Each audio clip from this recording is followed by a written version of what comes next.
The Acolyte concluded its 8-episode Season 1 run on Disney+, and fan reactions have been as divided as expected from any new addition to the franchise.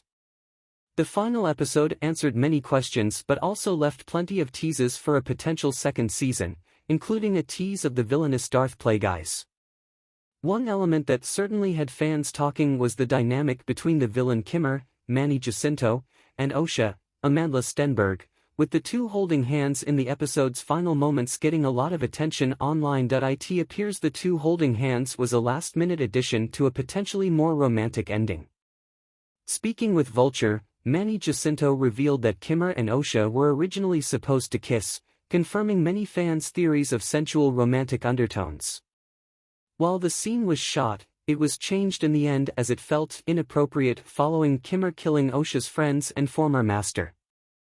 However, he teased that this potential romance is something they could explore in Season 2 if Lucasfilm and Disney Plus give the go-ahead. Read the full quote below. "I'm just going to put it out there.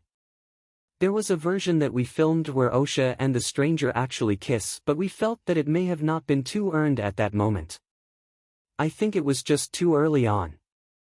The stranger killed a bunch of her friends, and she just killed her father-like figure, Soul.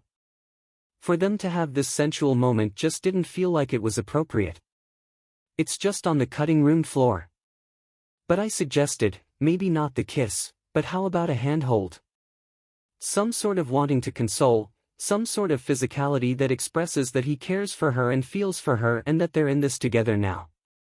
That's something that, if we do a Season 2, maybe we can work toward if the fans want it." Being seduced by the dark side of the Force following the reveal that the stranger was Kimmer, there was a large swell of fans that fell in love with the character. While Star Wars certainly has a lot of memorable villains, Kimmer was the first time it felt like the franchise had deliberately tried to cash in on the attractive villain that Marvel has found incredibly successful with the likes of Loki. Kimmer's role in The Acolyte looked to give new meaning to being seduced by the dark side of the Force. It also felt like an attempt to appeal to the same audience that latched onto the romantic chemistry between Rey and Kylo Ren in the sequel trilogy. That story left many disappointed with how their story ended in The Rise of Skywalker. The pipeline of Reylo fanfiction turned published work is certainly profitable, as popular books like The Hurricane Wars and Love Hypnosis have shown. Star Wars wanting to court that audience is not a bad idea, and could be good for reaching a new audience while recapturing some of its wavering existing fans. While many fans certainly would have loved to see the kiss between Kimmer and Osha, the decision to cut it was the right one in the end. Jacinto is right, it would have come off as in bad taste, particularly after he killed Osha's friends 3 episodes prior. Man of Steel was criticized for having Superman and Lois Lane kiss on the mounds of destruction and dead bodies. Yet now that the idea of a romantic relationship between master and apprentice has been teased, it certainly opens the door for some exciting prospects for future stories for The Acolyte if Season 2 becomes a reality. The Acolyte is streaming on Disney+.